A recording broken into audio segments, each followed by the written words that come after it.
Here is Tibet, the last hope for all of humanity. In order to preserve the flame of civilization, the United States government, together with the leaders of 8 other countries, entrusted China with the secret construction of the Ark in Tibet. To escape the impending apocalypse, one's bloodline must be pure. Otherwise, a €1 billion ticket must be paid. For ordinary people like us, we don't even have the right to know the truth. By chance, my family endured many hardships and arrived in Tibet. Welcome to the People's Republic of China. However, unable to afford the ticket, we could only watch as the wealthy boss and his 2 children boarded an armed helicopter. In our moment of despair, a truck drove up. I rushed forward, shouting for help.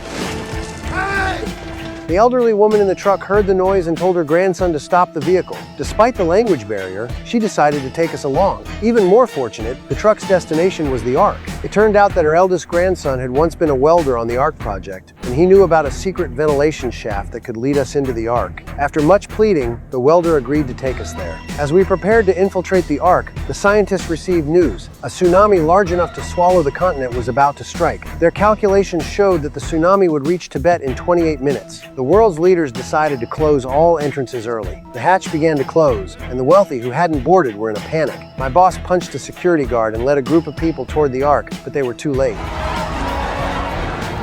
Stop! The wealthy began to riot, the crowd surged, and some people fell off cliffs. My boss, in an effort to protect the children, retreated to the lower deck. Under the welder's guidance, we successfully boarded the Ark. This scene was witnessed by my boss.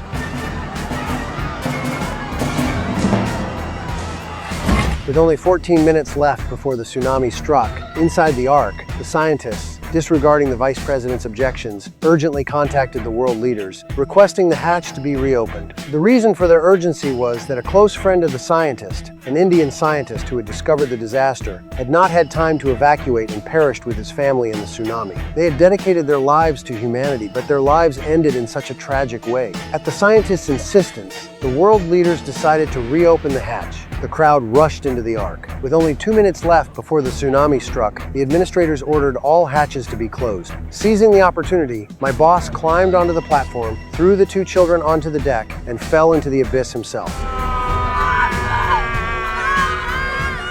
The tsunami had already reached the height of Mount Everest, with the giant waves heading straight for the Ark. The captain ordered everyone to crouch down in preparation for the impact. At that moment, the hatch of the number 4 compartment malfunctioned and could not close, and the engines failed to start. I then realized that during our hasty boarding, we had inadvertently dropped a cable onto the hatch gears, which blocked the hydraulic system. Gordon also lost his life during the boarding process. The command center detected the issue, but it was too late. The tsunami hit the Ark with tremendous force, flooding the ship. Before we could react,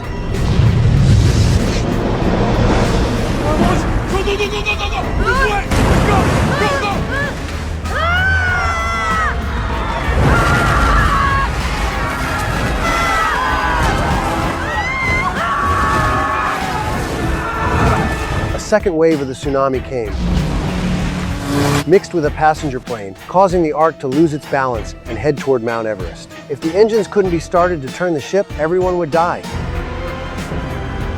I learned from the scientists that my negligence had caused the malfunction. I decided to go alone to fix it. The site had already been flooded with seawater, but after some searching, I found the trapped cable. I couldn't solve the issue on my own, but fortunately, my eldest son arrived just in time. Together, we used the kinetic energy generated by the Ark's collision to snap the cable. The staff immediately closed the hatch, started the engine, and turned the Ark in the right direction. We narrowly avoided crashing into Mount Everest, and the Ark was safe.